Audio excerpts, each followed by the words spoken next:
नमस्कार मित्रांनो, travel with सदा या चॅनलमध्ये तुमचं स्वागत आहे। यापूर्वी तुम्ही 4 धामापैकी 2 धाम पाहिलेत असतील। त्यापैकी पहिलं धाम आहे गंगोत्री आणि दुसरा आहे केदारनाथ। आता आपण बद्रीनाथ येथे चाललेलो आहोत। चला तर माझ्यासोबत बद्रीनाथ धामचं आपण दर्शन करूया। सतयुग का वह पावन क्षण जब बद्रीनाथ की घाटियां भगवान शिव की तपस्या से गूंज रही थीं। यह वह स्वर्णिम समय था जब शिव पार्वती अपने गणों के साथ इस दिव्य स्थल पर विचरण करते थे। पौराणिक ग्रंथों में वर्णित है कि यहाँ के वृक्ष फलों से नहीं बल्कि रत्नों से लदे रहते थे और झरनों का जल अमृत बनकर बहता था। लेकिन एक दिन इस स्वर्गिक शांति को तोड़ते हुए एक अद्भुत घटना घटी। भगवान विष्णु संपूर्ण ब्रह्मांड में ध्यान के लिए एक ऐसा स्थान ढूंढ रहे थे जहां कलयुग का प्रभाव कभी न पहुंच सके। जब उनकी दृष्टि इस हिमालयी स्वर्ग पर पड़ी तो उनका हृदय आनंद से भर गया। परंतु एक समस्या थी। यह तो शिव का निजी धाम था। कैसे लेते भगवान शिव से यह स्थान? तब विष्णु ने रची एक ऐसी लीला जिसने धर्म और भक्ति की नई परिभाषा लिख दी। एक शरद पूर्णिमा की रात जब शिव पार्वती पर्वत शिखर पर चंद्र दर्शन कर रहे थे, तभी अचानक एक मासूम बालक के रोने की आवाज गूंजी। पार्वती का मातृ हृदय विचलित हो उठा। वह तुरंत उस रोते हुए बालक को ढूंढने निकल पड़ी जो एक बद्री वृक्ष के नीचे छिपा बिलख रहा था।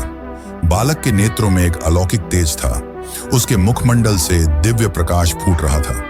शिव जान गए कि यह कोई साधारण बालक नहीं बल्कि स्वयं विष्णु है। जैसे ही पार्वती ने बालक को गोद में उठाया और अंदर ले गई, विष्णु ने अपनी लीला का दूसरा चरण शुरू किया। उन्होंने अचानक अपने हाथों से शिव पार्वती के आवास का द्वार पकड़ लिया और चमत्कारिक रूप से स्वयं को अंदर बंद कर लिया। गर्भगृह से उनकी वाणी गूंजी, हे देवाधिदेव, अब से यह स्थान मेरी तपोभूमि होगा। मैं यहाँ नर नारायण के रूप में साधकों को मोक्ष का मार्ग दिखाऊंगा। यह देखकर शिव मुस्कुराए। शिव ने प्रेम पूर्वक विष्णु को आशीर्वाद दिया, तथास्तु, यह स्थान अब से बद्रीनाथ धाम कहलाएगा।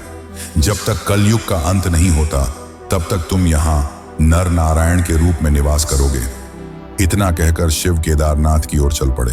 कहते हैं इसी पल स्वर्ग से विश्वकर्मा प्रकट हुए और उन्होंने एक रात में ही वह अद्भुत मंदिर का निर्माण किया जिसमें विष्णु के बाल रूप की प्रतिमा स्थापित हुई। परंतु यहाँ एक और रहस्य छिपा है। मूल मूर्ति वास्तव में शालिग्राम शिला से बनी थी जिसे विष्णु ने स्वयं स्पर्श किया था। जब 8वीं सदी में आदि शंकराचार्य ने इस मूर्ति को नारद कुंड से निकाला तो उसमें से इतना तेज निकला कि देखने वाले साधुओं की आंखें चौंधी आ गईं। 8वीं शताब्दी का वह ऐतिहासिक क्षण जब बद्रीनाथ धाम सैकड़ों वर्षों से मूर्ति विहीन होकर सूनापन झेल रहा था।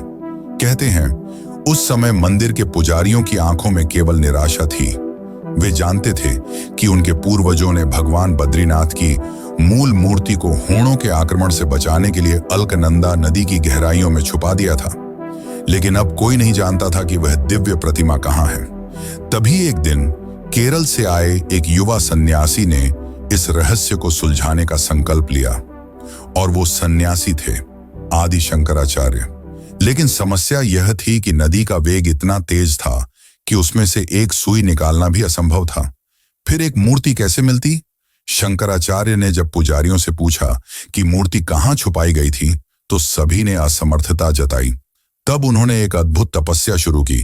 3 दिन और 3 रात तक वे नारद कुंड के किनारे बिना अन्न जल के ध्यान मग्न रहे। चौथे दिन सुबह जब सूर्य की पहली किरण ने कुंड के जल को स्पर्श किया तो शंकराचार्य के कानों में एक दिव्य आवाज गूंजी, हे शंकर, मैं यहां हूं, इस कुंड की सबसे गहरी गुफा में जहां नारद मुनि ने एक बार तपस्या की थी। यह सुनकर शंकराचार्य ने अपनी दिव्य दृष्टि से देखा। कुंड के तल में एक विशाल शालिग्राम शिला चमक रही थी। बिना एक पल गंवाए वे नारद कुंड की ओर चल पड़े। जब उन्हें नारद कुंड की ओर बढ़ते देखा तो सभी स्तब्ध रह गए, क्योंकि यह कुंड अपनी 40 फीट गहराई के लिए कुख्यात था। पर शंकराचार्य ने संकल्प पूर्वक जल में छलांग लगा दी। पूरे 1 घंटे तक सभी की सांसें थमी रहीं। तभी अचानक नदी का जल उफन उठा और एक अद्भुत दृश्य देखने को मिला। शंकराचार्य हाथों में एक चमकदार शालिग्राम शिला लिए जल से बाहर आ रहे थे। जिससे इतना तेज निकल रहा था कि देखने वाले चौंक गए। ये वही मूल मूर्ति थी जिसे 300 वर्ष पहले नदी में छुपाया गया था। लेकिन सबसे आश्चर्यजनक बात यह थी कि मूर्ति पर एक भी शैवाल नहीं चिपका था। उसमें कोई दरार नहीं आई थी, बल्कि वह और भी अधिक चमकदार हो गई थी। शंकराचार्य ने समझाया, यह कोई साधारण पत्थर नहीं, बल्कि स्वयं भगवान विष्णु का साक्षात स्वरूप है। शालिग्राम शिला वह दिव्य पदार्थ है जो लाखों वर्षों तक जल में रहकर भी नष्ट नहीं होता। उसी दिन से यह मूर्ति बद्रीनाथ मंदिर के गर्भगृह में स्थापित हो गई। पर क्या आप जानते हैं, आज भी यह मंदिर साल में केवल 6 महीने ही खुला रहता है और बाकी के 6 महीने बंद। हर साल अक्टूबर-नवंबर के आसपास जब इस क्षेत्र में काफी ज्यादा बर्फबारी होती है, तब भक्तों की सुरक्षा को ध्यान में रखते हुए यह मंदिर 6 महीनों के लिए बंद कर दिया जाता है। क्या यह केवल एक प्राकृतिक घटना है या इसके पीछे कोई रहस्य छुपा हुआ है? शास्त्रों के अनुसार जब मंदिर को 6 महीनों के लिए बंद कर दिया जाता है, तो इस दौरान मंदिर में देवता स्वयं आकर भगवान की पूजा करते हैं। सबसे चौंकाने वाली बात तो यह है कि मंदिर के कपाट 6 महीनों के लिए बंद करने से पहले मंदिर के अंदर अखंड ज्योति जलाई जाती है, जो 6 महीनों तक लगातार बिना बुझे जलती रहती है। आखिर क्यों इसका तेल खत्म नहीं होता? क्यों बाती पूरी तरह नहीं जलती? यह आज भी विज्ञान के लिए चौंकाने वाली बात है, लेकिन भक्त मानते हैं कि यह भगवान की उपस्थिति का प्रमाण है, और जब मंदिर 6 महीने बंद रहता है, तब देवता इस दीपक को जलाए रखते हैं।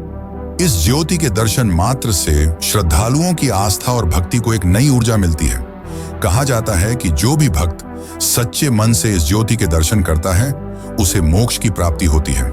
यही कारण है कि यह बद्रीनाथ यात्रा का एक अत्यंत महत्वपूर्ण आध्यात्मिक हिस्सा माना जाता है। अलग है, बद्रीनाथ मंदिर में चढ़ाए जाने वाले तुलसी प्रसाद की सबसे बड़ी विशेषता यह है कि यह कभी खराब नहीं होता। आप इस प्रसाद को कितने भी दिन रख लें, यह न तो खराब होता है और न ही इसकी सुगंध समाप्त होती है।